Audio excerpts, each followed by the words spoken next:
ठरलं तर मग मालिकेचा आजचा भाग हा खूपच जास्त इमोशनल आहे आणि सोबतच सगळ्यांच्या इच्छा याच भागात पूर्ण होणार आहेत. अखेरीस सत्य उलगडलं आहे आणि सगळं काही समोर आलं आहे. चला तर मग आजच्या भागाला सुरुवात करूया. सगळ्यात आधी आपण पाहतो की सायली आता मागच्या सीटवर बसलेली असते आणि तिला काही आठवतं आहे का याचा ती प्रयत्न करत असते. पण जसा सुरुवात होते गाडीची फास्ट चालवायला तसं आता तिला एकदम स्पष्ट आणि व्यवस्थित आठवायला लागतं आणि त्यामध्ये तिला आता समजून गेलेलं असतं की तीच आहे खरी तन्वी. म्हणजेच तिला इतके दिवस ज्या गोष्टी ब्लर दिसत होत्या ना त्या गोष्टी आता एकदम स्पष्टपणे क्लिअरली दिसायला लागलेल्या असतात आणि त्यामुळेच ना आता सगळं काही चित्र समोर आलेलं असतं. आणि जेव्हा या सगळ्या काही गोष्टी समोर येतात ना तेव्हा मात्र आता सायलीला भूतकाळातील गोष्टी आठवतात. म्हणजेच काय तर जेव्हा अर्जुनचा वाढदिवस होता तेव्हा सायली त्यांच्याकडे गेली होती आत्या आणि रविराजांसोबत. तेव्हाच ना तिथे सायलीने अर्जुनचा वाढदिवस खूप जास्त छान पद्धतीने एन्जॉय केलेला होता. वाढदिवस साजरा करत असताना जे सगळे मोमेंट्स जे आहेत ते इतके दिवस सायलीला आठवत नव्हते पण आता सायलीला सगळं एकदम स्पष्ट आणि व्यवस्थित दिसत होतं. त्याच वेळेला आता सायली जी आहे ती मात्र आता अर्जुनचं औक्षण वगैरे करते. मग आता अर्जुनच्या गळ्यामध्ये एक लॉकेट असतं जे की तिला आवडलेलं असतं आणि मग दोघंही जणांना इतके खेळायचे की दोघांना एकमेकांशिवाय करमायचंच नाही. आणि अगदीच ना या सगळ्या काही गोष्टी अशाच झालेल्या असतात ना तेव्हा मात्र आता सायली जी आहे ती खुश असते. सायली इकडे तिकडे पाहत असते तेव्हा सायलीला तोही क्षण आठवतो ज्यावेळेला तिला जायचं नव्हतं अर्जुनला सोडून. ती रडत होती की तिला नाही जायचं तिला इथेच राहायचं पण रविराज काका आणि त्याचसोबत प्रतिमा आत्याने ऐकलं नव्हतं. तेव्हा जाताना अर्जुनने तिला एक खेळणं दिलं होतं तेव्हा कुठे जाऊन ती शांत बसली होती. मग आता या सगळ्या काही गोष्टी झाल्यानंतर इकडे मात्र आता पाहायला मिळत असतं की सायलीला तर सगळं आठवत असतं पण दुसरीकडे मात्र आता हे जे आपले मधुभाऊ जे आहेत ना त्यांना तर आता अक्षरशः शुद्धसुद्धा येत असते. म्हणजेच ना एवढा सोसाटा वारा सुटलेला असतो आणि त्या सोसाट्याच्या वाऱ्याबरोबर त्यांच्या आजूबाजूला जे काही पानं वगैरे ठेवलेली असतात ती सगळी उडतात आणि सोबतच हा सगळा काही जेव्हा प्रकार होत असतो तेव्हा दुसरीकडे खूप जास्त भीती ना इकडे असणाऱ्या ज्या आपल्या पूर्णा आजी आहेत त्यांना वाटत होती. पूर्णा आजींना कळत नव्हतं की हे नेमकं काय चाललं आहे ते. कारण पूर्णा आजींना भीती वाटत होती. त्यांना वाटत होतं की काहीतरी घडणार आहे आणि त्यामुळेच मला ते असं स्वप्न पडलं. म्हणूनच पूर्णा आजी आता देवी आईकडे धावा करत होती की सगळ्यांना व्यवस्थित असू दे. नक्कीच माझी तन्वी ना कोणत्या तरी मोठ्या संकटात आहे. देवा काही झालं तरी माझ्या तन्वीला वाचव असंही आता म्हटलेलं असतं. आणि जेव्हा या सगळ्या काही गोष्टी बोलल्या जातात ना तेव्हा मात्र आता इकडे सायली खूप जास्त खुश असते. सायली जी आहे ती इकडे त्या खेळण्याकडे बघत असते आणि त्यानंतर तिचं लक्ष असतं ते म्हणजे प्रतिमा आत्या आणि त्याचसोबत इकडे असणाऱ्या रविराज काकांवर. इकडे आता सायलीला जाताना तो क्षणसुद्धा आठवतो. म्हणजेच कोणता तर रविराजांनी तन्वीला उचलून घेतलेलं असतं आणि तिला घेऊन चाललेले असतात. पण तिला ना अजूनच अर्जुनसोबत तिथे थोडा वेळ घालवायचा होता. त्याच्यासोबत खेळायचं होतं पण काही खेळू दिलेलं नव्हतं. सोबतच ना अर्जुनने स्वतःच्या गळ्यातली चैनही सायलीच्या गळ्यामध्ये दिलेली होती. म्हणजेच तन्वीच्या. आता काय आहे ना सायली बोलायची सवय झाली ना त्यामुळे. मग आता तन्वी ते खेळणं घेऊन सुद्धा तिथून निघाली होती आणि तेच खेळणं इथे आता तन्वीच्या हातामध्ये असतं आणि तेच खेळणं हातामध्ये घेऊन ना ती आता बसलेली असते. तेव्हाच तिला हे सगळं काही आठवतं. तेव्हाच तिच्या लक्षात येतं की भूतकाळात नेमक्या काय काय घटना झाल्या आहेत ह्या तिला स्पष्ट आठवत आहे ते दिसतं. त्यामुळे तिच्या डोळ्यातले ते आनंदाश्रू काही थांबत नसतात. म्हणजेच ना आता तिला कळलेलं असतं तिची खरी ओळख फायनली तिला भेटलेली असते आणि त्यामुळेच ती खूप जास्त अशी खुश असते. कारण तिला आता कळतं की रविराज काका हे काका नाही आहेत तर ते आपले बाबा आहेत. सोबतच प्रतिमा त्याही आपली आई आहे. इतके दिवस जिला त्या गोष्टी ज्या आहेत त्या अस्पष्ट दिसत होत्या त्या आता पूर्णपणे स्पष्ट दिसायला लागलेल्या असतात. आणि त्यामुळेच ना आता सायली जी आहे तिला एकदमच अश्रू काही थांबत नसतात. ते खेळणं हाताशी घेऊन ती खूप जास्त रडत असते आणि तेव्हाच ना इकडे गाडीचे ब्रेक जे आहेत ते फेल झालेले असतात. गाडी ही खूपच जास्त जी आहे ती फास्ट चालत असते आणि त्यामध्येच ना आता सायलीला म्हणजेच तन्वीला हा सुद्धा प्रसंग आठवतो. म्हणजेच ती कशा पद्धतीने त्या रविराजांसोबत खेळायची. रविराज तिला नाराज असताना उशींबरोबर कसे तिला खेळवायचे हा सगळा प्रसंग ना तिला डोळ्यासमोर ताजा टवटवीत दिसत असतो. आणि हा प्रसंग जेव्हा तिच्या डोळ्यासमोर दिसतो ना तेव्हा मात्र आता तिला हाही प्रसंग आठवतो की एकदा ना ती अशीच रागवली होती. तेव्हा रविराज तिला भरवण्यासाठी इकडे तिकडे फिरायचे. ती रविराजांवर रागवली होती, रुसून बसली होती. मग आता रविराज तिला स्वतःच्या हाताने भरवत होते. हा सगळा प्रसंग ना तिच्या नजरेसमोर येऊ लागतो. आणि जेव्हा या सगळ्या काही गोष्टी समोर येतात ना तेव्हा ती थोडी रागवलेली असते. आणि तेव्हाच ना तिला रविराज जे आहेत ते भरवत असतात. आणि तेव्हाच ना रविराजही मुद्दामून ना आता छोट्या तन्वीवर रागवतात आणि मग तेही रुसून बसतात. मग ती स्वतःच्या हाताने रविराजांना भरवते. हा सगळा क्षण ना आता भूतकाळातला तो एकदम स्पष्ट असा तन्वीला आठवतो. मग आता तन्वी रडत असते. तन्वी आपल्या हातामध्ये ते बाहुलं घेऊन अगदीच मनाशी कवटाळत असते आणि तिला ह्या सगळ्या गोष्टी क्लिअर होतात. प्रतिमा आत्यांसोबतची सुद्धा तिची ती मस्ती तिला दिसत असते. प्रतिमा आत्यासुद्धा तिला भरवत असताना तिच्या मागे मागे फिरायच्या, पण तिला पूर्णपणे भरवायच्या. तेव्हाच त्यांना बरं वाटायचं. हे सगळं काही आता सायलीला क्लिअर दिसत असतो. त्यानंतर आता सायली म्हणत असते रविराज काकांना की गाडी अजून थोड्या स्पीडने चालवा. त्यावर रविराज काका म्हणतात की नको सायली, तुला या सगळ्याचा त्रास होईल. पण सायली ऐकत नसते. सायली म्हणत असते की मला ठीक आहे, तुम्ही चालवा गाडी. कारण सायलीला असं वाटत असतं की एक एक रहस्य, एक एक गोष्टी मला उलगडत आहेत, एक एक समजतं आहे सगळं. मग आपण जर गाडी अजून फास्ट चालवली तर मला सगळ्या काही गोष्टी अजून दिसतील. म्हणूनच मग तिने गाडी फास्ट चालवायला सांगितलेली असते. पण इकडे मागे असणाऱ्या अर्जुनचा जीव नुसता वरखाली होत असतो. त्याला तर आता कळत नसतं की काय करावं. कारण आहे ना गाडी इतक्या स्पीडने जी पळत असते ना त्यामुळे तो थोडा घाबरलेला असतो. तो म्हणत असतो की काय चाललं आहे सिनियरचं, सिनियर एवढा फास्ट का गाडी चालवतोय. सायली पण आहे ना, त्यांनी विचार करायला पाहिजे होता ना, पण सायलीनेच गाडी फास्ट चालवायला सांगितलेली असते. हे कुठे अर्जुनला माहिती. इकडे मात्र आता सायली अजून काही गोष्टी आठवायचा प्रयत्न करत असते. रविराजांना प्रतिमा आत्या म्हणतात की अहो एवढ्याही गाडी फास्ट चालवू नका, खूप फास्ट चालवताय गाडी. सायली मागे आहे बसलेली. सायली तू ठीक तर आहेस ना. तर सायली म्हणत असते की हो मी ठीक आहे. तेव्हाच आता प्रतिमा आत्या आणि त्याचबरोबर रविराज हे म्हणत असतात की काय करायचं आहे. त्यावेळेला रविराजांच्या लक्षात येतं की गाडीचे ब्रेक लागत नाही आहेत. प्रतिमा आत्याला ते बोलतात की गाडीचे ब्रेक बहुतेक फेल झालेत, गाडीला ब्रेक लागत नाही आहे. ही गोष्ट आता जेव्हा त्यांना समजते तेव्हा मात्र आता प्रतिमा आत्या त्याचसोबत सायली सगळ्यांनाच खूप जास्त भीती वाटू लागते. कळत नसतं की आता काय करावं ते, कारण गाडी काही केल्या थांबत नसते. तेव्हाच ना आता सायली ही घाबरलेली असते. तेच पूर्णा आजी जी आहे ती मात्र आता देवाकडे प्रार्थना करत असते. ती म्हणत असते की नक्कीच काहीतरी विचित्र घडणार आहे, म्हणूनच तर मी सांगते ना. मग आता दिवाही जात असतो. तेव्हा दिवा जात असताना तिने दिव्यावर हात ठेवलेला असतो जेणेकरून कोणतंही संकट येऊन दिवा जाऊ नये. तेच इकडे आता अर्जुन म्हणत असतो की काय चाललंय सिनियरचं, एवढ्या फास्ट गाडी चालवायची काय गरज आहे सिनियरला. तेच दुसरीकडे मात्र आता पूर्णा आजी ज्या असतात ना त्या बघत असतात आणि तो दिवा जात असताना त्या दिव्यावर त्या हळूवारपणे का होईना हात ठेवत असतात. त्यावर आता इकडे असणारी ही पण जी आहे ती म्हणत असते की नाही काही होणार आहे, नका काळजी करू, सगळ्या काही गोष्टी ठीक आहेत. पूर्णा आजी नका वाईट वाटून घेऊ. पण पूर्णा आजी म्हणतात की मी काही शांत बसणार नाही आहे, मला काहीतरी गडबड वाटते. तू एक काम कर बघू, पहिल्यांदा ना तू प्रतापला कॉल कर. प्रतापही घरात नाही आहे ना, प्रतापला कॉल कर, सोबतच अर्जुन सायलीला सुद्धा आणि प्रतिमा आणि रविराजांना सुद्धा. कारण मला ना काहीतरी गडबड वाटते, हे असं सगळं काही व्हायला नको आहे. आताच्या आता तू फोन कर. मग आता लगेचच फोन करायला पाठवलं जातं. कारण खूप मनामध्ये ना भीती वाटत असते, काहीतरी विचित्र घडणार आहे हे मात्र संकेत स्पष्ट एकदम दिसत असतात आणि त्यामुळेच ना गडबड झालेली आहे असं समजतं. तर तेच ना आता दुसरीकडे मात्र पाहायला मिळत असतं की लगेच अश्विन त्याचसोबत अस्मिता फोन लावायला म्हणून जातात. कारण त्यांना तेच वाटत असतं की आपण फोन लावल्यानंतर सुद्धा तर बघूया काही समजतंय का. म्हणूनच आता फोन लावायला म्हणून आता दोघंही जण गेलेले असतात. सायली ही खूप जास्त घाबरलेली असते.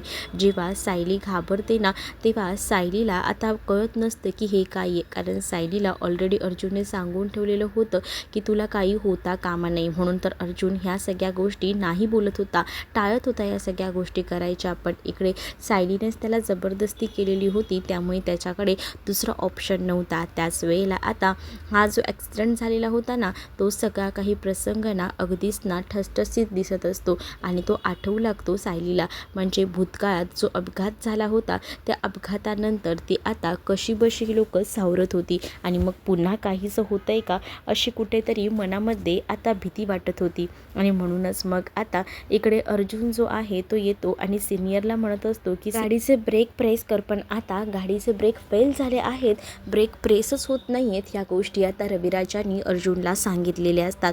मग अर्जुनलाही टेन्शन येतं. तेच पूर्णाची खूप जास्त काळजीत असतात. पूर्णाजींना समोर सगळं दृश्य दिसत असतं. त्यांना कळत असतं की काहीतरी घडलेलं आहे आणि मग काय घडलंय काय नाही या गोष्टी ज्या आहेत त्या सुचत नसतात. तेच इकडे अर्जुनलाही टेन्शन येतं, कारण त्याला भीती वाटत असते सायलीची.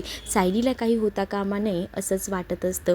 तेच आता इकडे रविराज जे आहेत ते आता सायलीला म्हणत असतात, सायली तू ओके तर आहेस ना. सायलीला आता अर्जुन म्हणत असतो की सायली पहिल्यांदा बेल्ट लावून घे, बेल्ट लाव, कारण सायलीने बेल्टसुद्धा गाडीचा लावलेला नसतो. मग आता भीती वाटत असते की काही घडायला नको म्हणून मग आता बेल्ट लावायला सांगितला जातो. मग तेव्हाच ना दुसरीकडे सायलीला हळूहळू त्या सगळ्या गोष्टी उलगडत जातात आणि मग जेव्हा त्या गोष्टी उलगडत जातात ना तेव्हा तिला हेही आठवतं की ती मधुभाऊंना कशी भेटली होती, मधुभाऊंची आणि तिची कशी भेट झाली होती ना, या सगळ्या काही गोष्टी आठवतात.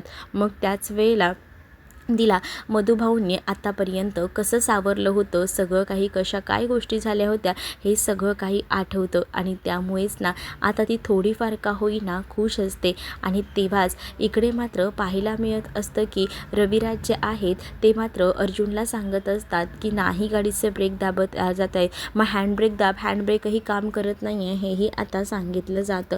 मग आता करायचं तरी काय, काही सुधरत नसतं. सगळीकडनं आता मरण वाटत असतं. मग आता अर्जुन घाबरलेला असतो. अर्जुन म्हणत असतो की काय झालं हे सगळं, सिनियर काही कर पण गाडी थांबव. मग आता अर्जुन सिनियरला हे सुद्धा सांगत असतो की न्यूट्रल कर, न्यूट्रल पण नाही, काहीच गाडीचं हे होत नसतं. त्यामुळे आता खूपच जास्त टेन्शन जे काही आहे ना ते आता आलेलं असतं. कळत नसतं की काय करावं ते.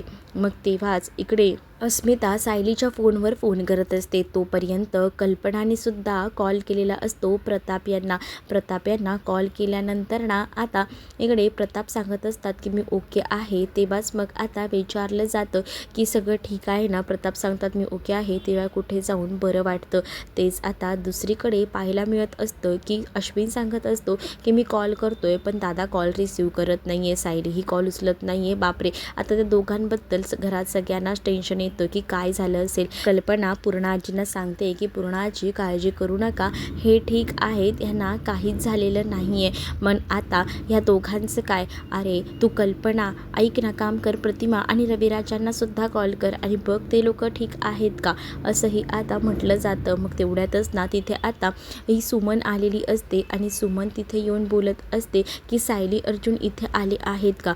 तेव्हा ह्या लोकांना कळतं की सायली अर्जुन एकत्र आहेत आणि अजूनही ते पोचलेले नाही आहेत. मग टेन्शनचं काम झालेलं असतं, काहीच कळत नसतं.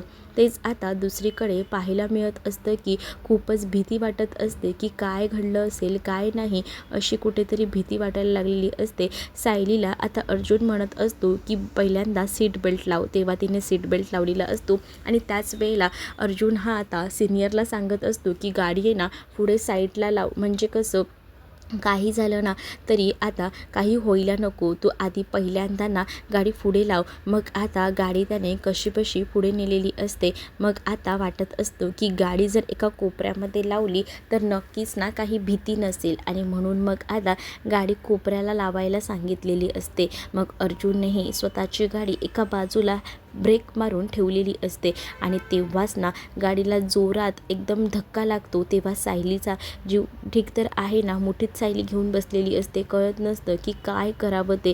पण आता कुठे जाऊन सायली ओके असते. पण इकडे रविराजांना या सगळ्याचा खूप मोठा धक्का बसलेला असतो, कारण गाडी त्यांनी बाजूला तर लावलेलीच होती जोरात ब्रेक दाबून, पण त्यांना असं वाटत असतं की भूतकाळातील घटना पुन्हा आपल्यासोबत घडते की काय, अशी मनामध्ये भीती वाटत होती. आणि त्यामुळेच ना जरी गाडीचे ब्रेक जोरात दाबलेले असले तरी 2 मिनिटासाठी का होईना ते शांत होते.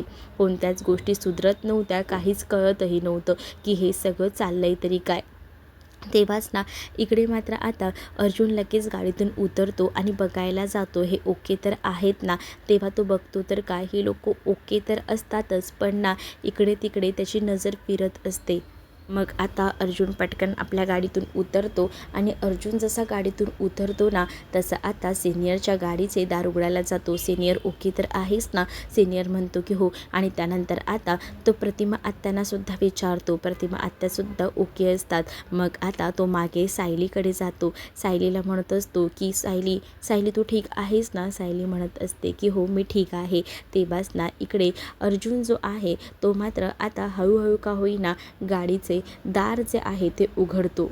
तेव्हाच सायलीला तो विचारतो की सगळं काही ठीक आहे ना, आहे ना व्यवस्थित. मग तीही म्हणत असते की हो सगळं काही ठीक आहे, मला सगळ्या गोष्टी आठवत आहेत. मग तेव्हाच ना इकडे खूप जास्त सोसाट्याचा वारा सुटलेला असतो, लाईटही गेलेली असते. म्हणून इकडे कुसुम जी आहे ती हातामध्ये मेणबत्ती घेऊन आलेली असते मधुभाऊंकडे गोळ्या देण्यासाठी. तर मधुभाऊ तर आता लगेच उठूनच बसलेले असतात. मधुभाऊ इकडे तिकडे बघत असतात आणि तेच आता मधुभाऊ उठून बसलेले असतात ना, त्यामुळे ना आता तर काहीच कळत नसतं की काय करावं. खूप मोठा धक्का कुसुमला बसलेला असतो, कारण कुसुमने हे सगळं कधीच इमॅजिन केलं नव्हतं. तेच अर्जुन आता रविराजांच्या गाडीचा फ्रंटचा डोर ओपन करतो आणि त्यांना बाहेर काढतो. सोबत प्रतिमा आत्यासुद्धा बाहेर आलेल्या असतात. तर इकडे आता सायलीलासुद्धा तो हळूच बाहेर काढतो. सायलीला विचारतो की ओके आहेस ना, आपलं बाळ तर ओके आहे ना. तेव्हा सायली म्हणत असते की हो. पण सायलीच्या डोळ्यात ना नुसते आनंदाश्रू वाहत असतात, कारण आता फायनली तिला तिची ओळख मिळालेली असते ना. तिचा अर्जुन तिला मिळालेला असतो, तिचे आई बाबा तिला मिळालेले असतात. इतके दिवस जी त्यांना आपल्या जवळचं मानत होती ते अखेरीस तिची ओळख आज स्पष्ट झालेली होती. आणि हा भावनिक एपिसोड होता खरंच ना. इकडे प्रतिमा आत्या आणि रविराजांना काहीच माहिती नसतं. मग आता प्रतिमा आत्या रविराज म्हणतात की तू ओके तर आहेस ना, तुला काही त्रास तर होत नाही आहे ना, तू का रडतेस. तेव्हा सायली म्हणत असते की हे आनंदाश्रू आहेत. खरं तर या सगळ्यांना आपण वाचलो ना, मला तर भीती वाटत होती. तेच दुसरीकडे आता सुमन आलेली असते आणि सुमन सांगते की सायली आणि अर्जुन आणि हे सगळीजणं बाहेर गेलेत. पण कुठे गेले तू विचारलं नाही का. मी विचारायचा प्रयत्न केला पण त्या लोकांनी कोणीच सांगितलं नाही. त्याने म्हटलं, सायली म्हणाली की आम्ही जाऊन आलो का सांगू. मग आता मी तरी कशा काय विचारणार ना सगळ्या गोष्टी, म्हणून मीही सगळ्या गोष्टींमध्ये जास्त लक्ष नाही घातला. ती मला म्हटली की मी नंतर सांगते. मग म्हटलं काहीतरी असेल तिचं, म्हणून ती नंतर सांगणार असेल, म्हणून मग मी तिला जबरदस्ती केली नाही असंही आता म्हटलं जातं. तेव्हाच ना आता घरात टेन्शन असतं आणि मग काय परत एकदा फोन लावायचं काहीसं ठरत असतं. मग आता पुन्हा एकदा फोन लावायचा अशा गोष्टी ठरल्यानंतर ना इकडे अस्मिता म्हणत असते की एक काम करूया, आपण कॉल करूया का. पण आता कॉल करून काहीच फायदा नाही आहे, कारण कॉल ते रिसीवच करणार नाही आहेत, कारण त्यांनी आता तिकडे जे गेलेत ना तिथं नेटवर्क नाही आहे आणि त्यामुळेच मला असं वाटतं की काही कॉल रिसीव होणार नाही. दुसरीकडे अर्जुन आणि असतात. तेव्हा आता सायलीच्या डोळ्यातनं पाणी येत असतं. सायलीने अर्जुनला डोळ्याने सांगितलेलं असतं की हो मला सगळं काही आठवते. मग आता अर्जुन सांगायला चाललेला असतो, पण सायली त्याला थांबवते. सायली त्याला म्हणत असते की नाही नाही सांगायचं एवढ्यात कोणाला, कारण तिला असं वाटत असतं की काही झालं तरीसुद्धा ना आपण ह्या गोष्टी नंतर सांगायच्या. मग इकडे आता अर्जुनसोबतच सायली, रविराज आणि प्रतिमा चौघहीजणं एकमेकांना मिठी मारतात आणि रडत असतात. आणि जेव्हा या सगळ्या काही गोष्टी ज्या आहेत ना त्या होत असतानाच इकडे अर्जुनलाही बरं वाटतं. पण आता सायलीने ठरवलेलं असतं की लगेच या गोष्टी ज्या आहेत त्या पटकन एवढ्या सांगायच्या नाहीत, थोडा वेळ घालवू द्यायचा आणि मग बघूया काय सांगायचं आहे ते. हे तर आता तिचं फिक्स झालेलं असतं. तेच आता सायली अर्जुनकडे बघत असते आणि त्यानंतर मात्र आता दुसरीकडे पाहायला मिळत असतं की इकडे अश्विनचा कॉल आलेला असतो अर्जुनच्या मोबाईलवर. मग आता रविराज म्हणतात की आपल्याला निघायला हवं, कारण सगळीजणं ना आपली वाट बघत असणार आहेत. आपण जर इथेच थांबलो तर प्रॉब्लेम होईल, चला त्यापेक्षा आपण पटकन जाऊया. आणि असं बोलून आता तिकडनं ते पटकनच जायला निघतात. मग इकडे आता सायली ही अर्जुनकडे बघत असते आणि ती मनातल्या मनात म्हणत असते की फायनली मी ज्या शोधात होती तो माझा अर्जुन मला भेटलेला आहे आणि सोबतच माझे आई बाबासुद्धा. आणि त्यामुळेच ना ती आता खूप जास्त अशी खुश असते. तर दुसरीकडे आता अर्जुनही तिला घेऊन तिकडनं जायला निघत असतो. आता अर्जुन, सायली त्याचसोबत इकडे सगळीजणं जायला निघतात घरी, कारण का त्यांना माहिती आहे इथे जास्त वेळ जर ते थांबले तर पुन्हा प्रॉब्लेम होऊ शकतो, कारण घरीच सगळीजणं काळजीत आहेत हे त्यांना कळलेलं असतं. त्यामुळे पटकनच ते तिकडनं जायला निघत असतात. तर दुसरीकडे मात्र आता सायली जी आहे ती मात्र अर्जुनकडे पाहून हसत असते, कारण तिला आता तिचा अर्जुन भेटलेला असतो. ह्या सगळ्या काही गोष्टी सारख्या सारख्या दाखवल्या जात असतात. आता तुम्ही म्हणाल की मी सारखं हे का बोलते, पण ते सगळं तसंच दाखवलं गेलं आहे. सारखी ती मनातल्या मनात म्हणते की फायनली माझी ओळख मिळाली, मला माझा अर्जुन मिळाला आहे. अर्जुनही दहाव्या तिला विचारतोय. आता घरी गेल्यानंतर इकडे सायली जाऊन पूर्णाजींना घट्टमिठी मारते आणि सगळीजणं बघत बसतात की हे सगळं काय चाललं आहे काय. म्हणजे ही जी सायली आहे ती पहिल्यांदा तर घरी येत नाही आहे, पण ह्या सगळ्या गोष्टी तेव्हा आता अर्जुन आणि सायली जेव्हा रूममध्ये जातात तेव्हाही सायली त्याला म्हणत असते की फायनली मला माझा अर्जुन भेटला आहे, माझा मित्र भेटला आहे. आणि असं बोललो ती त्याला घट्टमिठी मारते. त्यानंतर कुसुमचा फोन आलेला असतो म्हणून जातात. तर कुसुमकडे गेल्यानंतर इकडे सायली जी आहे ती आता मोर बघते तर काय मधुभाऊ उठून बसलेले असतात आणि मधुभाऊ सायलीला स्वतःची खरी ओळख दाखवतात की तू सायली नाही तर तन्वी आहे. त्यामुळे आता कुसुमही चकित पडलेली असते. तर तुम्हाला हा भाग कसा वाटला कमेंटमध्ये नक्कीच सांगा. अशाच अपडेट्ससाठी चॅनलला सबस्क्राईब नक्कीच करा.